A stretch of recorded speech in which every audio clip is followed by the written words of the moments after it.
As a mass shooting rocks one West Coast community, a new push to address gun violence, with the U.S. Surgeon General labeling it a public health crisis. I've seen the consequences of firearm violence up close in the lives of the patients I've cared for over the years, all of whom were robbed of their physical and mental health by senseless acts of violence. Good evening, everyone. Welcome to West Coast Wrap. I'm Alex Savage. A mass shooting in the Las Vegas area has left 5 victims and the shooter dead tonight. Another victim, a teenager, is critically wounded. This happened late last night at a North Las Vegas apartment complex. Officers initially found 2 women dead, and then later, after an investigation, found 2 more women and a man dead. A 13-year-old girl was shot and remains in critical condition at the hospital tonight. Investigators say 47-year-old Eric Adams was the shooter here. It remains unclear if he knew those victims. A brief manhunt led officers to Adams at a nearby business. Authorities say that he would not cooperate with police, and he ended up taking his own life. Today, the U.S. Surgeon General took the unprecedented step of declaring firearm violence in this country a public health crisis. Dr. Vivek Murthy issued a Surgeon General's advisory that gun violence poses a serious threat to people's health and well-being. With the number of deaths and injuries from guns increasing exponentially, the Surgeon General says this advisory is appropriate. Today, for the first time in the history of our office, I am issuing a Surgeon General's advisory on firearm violence. Our children should not have to live in fear that they are going to get shot if they go to school. None of us should have to worry that going to the mall or a concert or a house of worship means putting our lives at risk.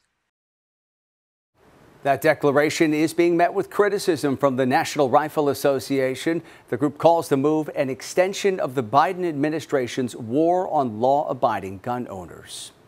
Tonight, firefighters all across California are staying busy battling a series of new brush fires that have started. In the Central Valley, several fires are burning in Fresno County. This is an area that saw at least 1,000 dry lightning strikes just in the past 24 hours. And as KTVU's Jesse Gary reports tonight, authorities in San Jose have arrested a suspected arsonist after a series of fires in that area. Around 11:30 Tuesday morning, not 1, not 2, but 3 simultaneous fires burning dry brush near Watson Park in San Jose. Drivers on Highway 101 called 911, reporting smoke and flames, which brought a single engine and then more resources. Investigators say the scene is suspicious. There's 3 different burn patterns. None of them are interconnected with each other, which means that they were set separately. There's no wind in the air. We really can't assume that it was firebrands or just pieces of flaming material going over and starting the other fires. San Jose police arrested a man in his early 20s near the fires. In an email, officials say an officer circulated the area and located the suspect as they were lighting another fire. He's charged with suspicion of arson after officers found fire-starting items in his possession. Firefighters say this marks the 7th fire incident near Highway 101 over the past 9 days. On June 16th, a 3-acre grass fire started at Oakland Road near Highway 101. And on June 22nd, another vegetation fire, this time at Alum Rock Avenue near Highway 101. Arson investigators are checking to see if the same suspect is responsible for the fires earlier in the month. There's always danger in fighting fire. We do have a freeway on one side, which could distract drivers and cause traffic accidents. We are also on a park on this side. The fire is kind of contained between cement, but we do have a lot of homeless encampments, unhoused encampments going through here, which we worry about their safety as well. Late Tuesday, a burn area here in Watson Park reignited with thick smoke and then heavy flames. San Jose firefighters responded with 2 engines and 1 water tender. They tapped out the flames and saturated the soil. San Jose police have not identified the man arrested for suspicion of arson. In Watson Park, Jesse Gary, KTVU Fox 2 News. Investigators believe dry lightning started a number of wildfires that are burning right now in central California. The Bolt fire started yesterday in Fresno County. It's the region's biggest fire right now, with more than 1,700 acres burned so far. Evacuation orders do remain in effect for a small rural area that's east of Fresno. So far, we have no reports of any injuries or damage to buildings or homes. Several other fires started in this same region yesterday. Investigators are still working to figure out whether dry lightning caused those fires. There have been more than 1,000 dry lightning strikes in this area in the past 24 hours.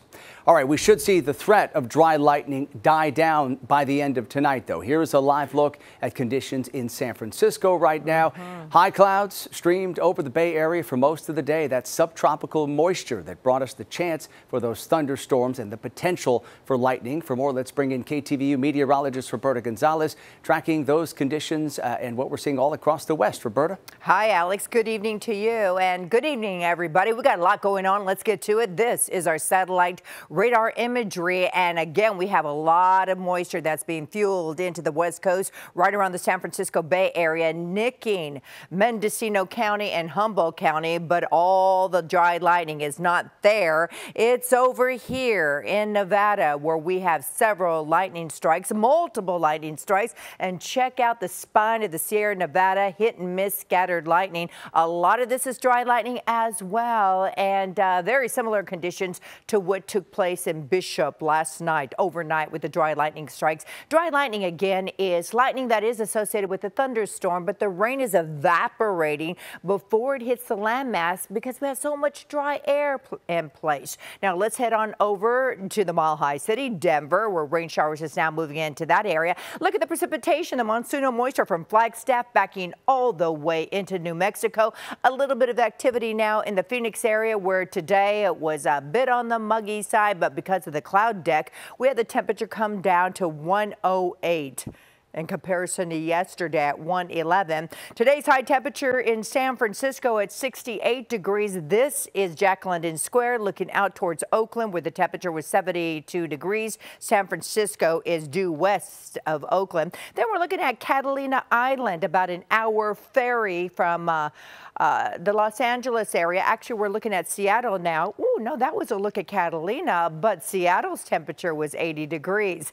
Now, meanwhile, currently it's 58 degrees in San Francisco. Boy, has it cooled off there with the marine layer pushing into that area. 78 degrees in Reno. It's 109 in Las Vegas after topping off at 111 today. It's 105 in Phoenix. So here we have a brand new area low pressure that's going to push into the Pacific Northwest, bringing some rain showers there. Marine layer is going to enhance in the overnight hours, and that's how you'll start off your morning in the LA area, back into San Diego, and also in San Francisco. Now, Los Angeles, average highs pretty much high 70s, and bam, that's what's in the forecast tomorrow, if not even the low 80s in throughout the San Gabriel area. We're talking about Phoenix topping off at 111, so it will be hotter there tomorrow than what it was today. And Denver, you're topping off at summery conditions in the 90s. Alex? Roberta, thank you. People who evacuated because of a pair of deadly and destructive wildfires in New Mexico beginning to return to their neighborhoods to see what's left. Today, long lines of cars waited to get back into areas near the village of Ruidoso. Some evacuees who showed up only to be turned back around say they're frustrated. Confused because you read something that says, if you're a resident, bring your papers, identification, and you'll be good to go. Well, I have all that. They didn't even look at it. I don't have a word for the emotion, you know, it's just a wonder, an angst maybe, I don't know. It's after a while you get worrisome and tiresome of just even, so if it's there, it's there, if it's not, it's not. First responders say they do understand people are eager to return to their neighborhoods, but they say it's still not safe to return to the northern and southern parts of that village. The South Fork and Salt fires have burned more than 25,000 acres southeast of Albuquerque, and they've destroyed about 1,000 homes in that area. Now we turn to Oregon, where 2 people were killed and another seriously injured in a crash involving a stolen car. Fox 12's Drew Reeves reports Gresham police say the driver took off during a traffic stop and then crashed right into another vehicle.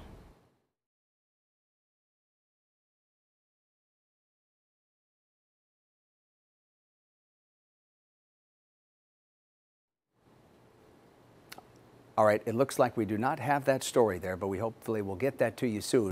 More details on that deadly crash in Oregon. Coming up tonight on West Coast Wrap, allegations of kidnapping, robbery, and more. Coming up, an entire Hells Angels chapter in the West lands in police custody. We'll show you what investigators seized during that bust. Plus, he is so far ahead of me when I was 10. This is unbelievable. You know, Bobby is one of the nicest people I've ever met, and he's very encouraging and he inspires me. A 10-year-old is on track to being a big player in the big leagues. We'll show you how his dream is to entertain fans from the stands.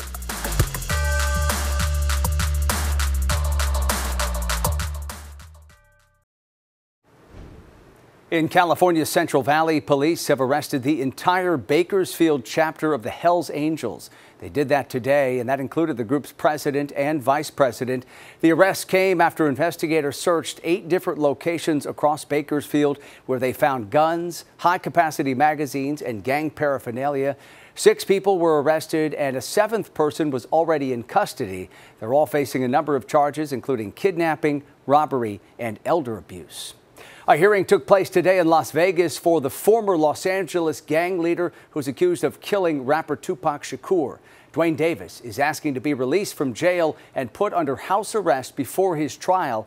A judge heard arguments today over whether the money for his $750,000 bond was obtained legally. Davis is the only person ever charged in Tupac's killing back in 1996.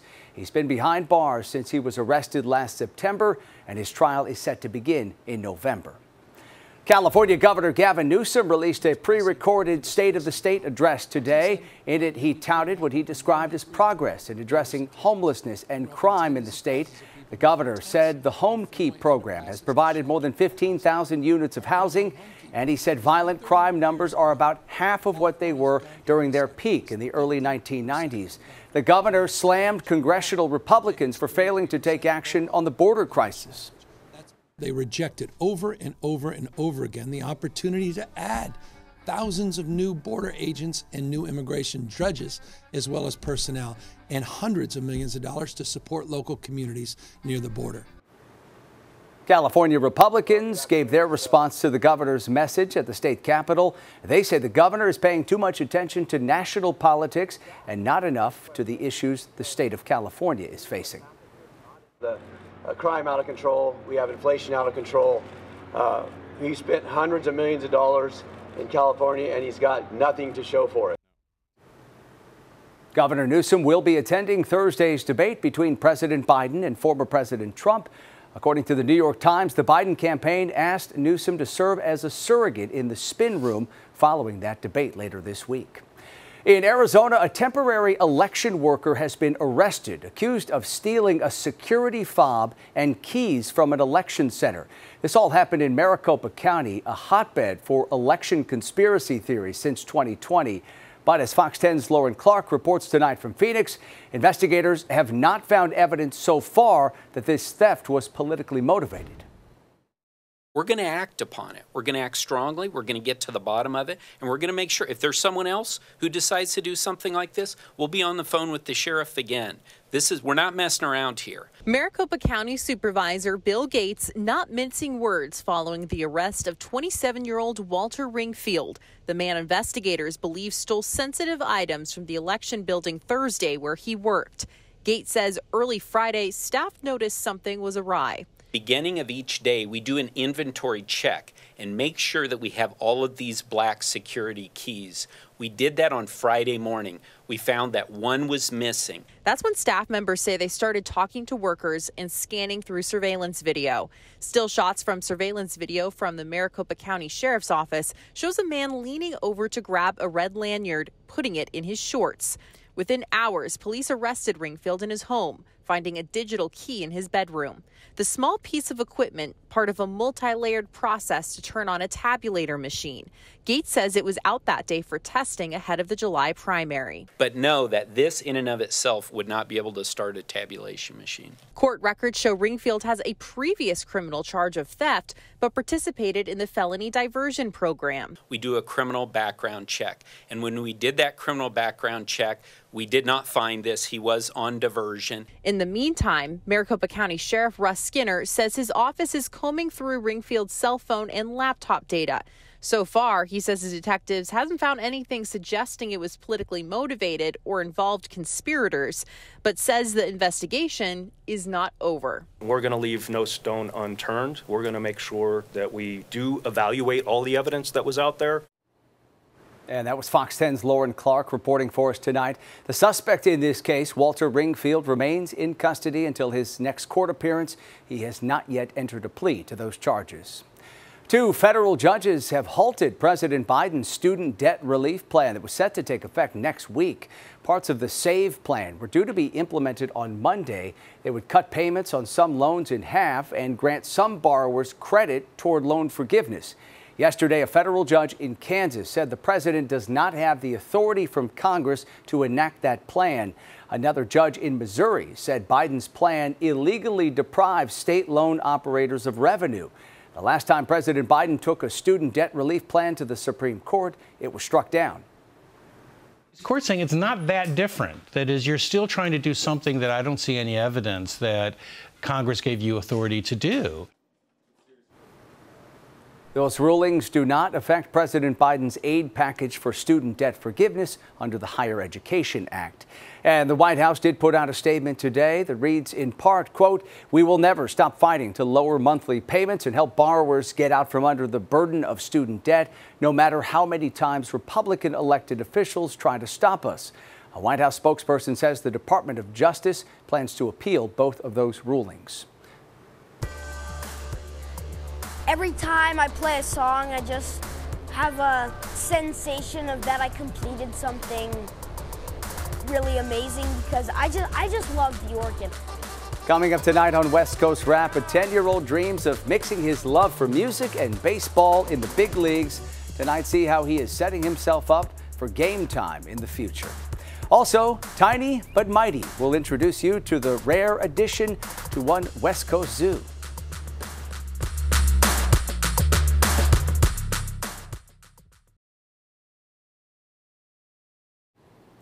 Getting back now to that pursuit in Oregon we told you about earlier in the show. 2 people killed and another was seriously injured in that crash that involved a stolen car. Fox 12's Drew Reeves has the story tonight. This is 139th and Division, right near where that crash happened early this morning. For about 8 hours, Division Street was closed as police investigated. Portland police say the crash happened right around 12:15 this morning. According to police, the incident started as Gresham police officers tried to stop a vehicle around 159th and Division, but they say the car did not stop and the driver took off. They say minutes later, they found the car crashed at 139th and Division. Portland police say the car had crashed into another vehicle and then hit a utility pole, which did knock out power to the area. Police say there were 3 men in the car that had sped away from police. 2 of them were found dead at the scene, and a third was taken to the hospital with serious injuries. They say a woman was driving the other vehicle that had been hit, and she suffered minor injuries. Police say after the car crashed, they did learn that it had been reported stolen. Portland police are still investigating. They're asking anybody who may have information about this crash to contact them. Reporting in Southeast Portland, Drew Reeves, Fox 12 Oregon. The Portland amusement park ride that malfunctioned and trapped riders upside down earlier this month reopened today. The Atmosphere ride at Oaks Park typically spins riders in a 360-degree circle. But nearly 2 weeks ago, that ride stopped mid-swing. Riders were trapped high up in the air, upside down for about 30 minutes or so. It is still not clear exactly what caused that malfunction. One Arizona boy's dream of playing in the big leagues has nothing to do with taking the field. Fox 10's Megan Plain shows us how he is learning to entertain baseball fans another way. When you go to a baseball game, it is not uncommon to see young fans who dream of being that player on the field one day. But what you don't see as often are young fans who dream of being a Major League Baseball organist. Well, there's a young kid named Evan who is a prodigy at the organ, and he's found a mentor in Diamondbacks organist Bobby Freeman. Here they come! I have never witnessed a young person at the age of 10 having such a talent level as Evan. He is so far ahead of me when I was 10. This is unbelievable. You know, Bobby is one of the nicest people I've ever met, and he's very encouraging and he inspires me to do my dream, and without him, we probably wouldn't be here. And he's just a really nice guy, and he's inspired me to keep doing what I like doing. Techno? Yeah, you got it. Hey, I'm gonna get out of your way. And then I know you're gonna do backgrounds and everything. Yeah, okay. This mentorship began when Evan's mother took a shot in the dark and sent Bobby a message on LinkedIn. And the next day he responded. It was just unbelievable. Bring him on down. We'll put him up on the bench. I was like, wait, what? I remember my mom telling me that my dad was in tears. He was so excited for me. After the game, I got to play the organ. I achieved my dream job, playing the organ at a major league game. Well, it wasn't connected to the stadium, but it was still fun. I still had a whole entire crowd gathered up in the sandlot. I told him when he was here a few months ago, I said, now go out and play, don't worry about money, volunteer your time, and you get into Little League, whatever. He goes out in a couple weeks, gets the keyboard, the sound system, and he plays the national anthem and all the songs for his Little League and sends me the video.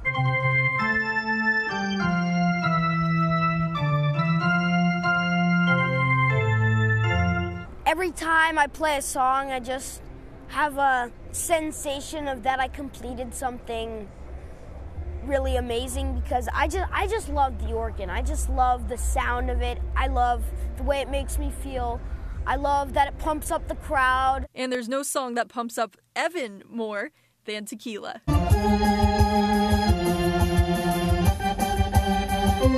Tequila, and it's just a fun song to play. It was the first real song I learned. It wasn't like a ditty, like da-da-da-da-da-da. I just love that song.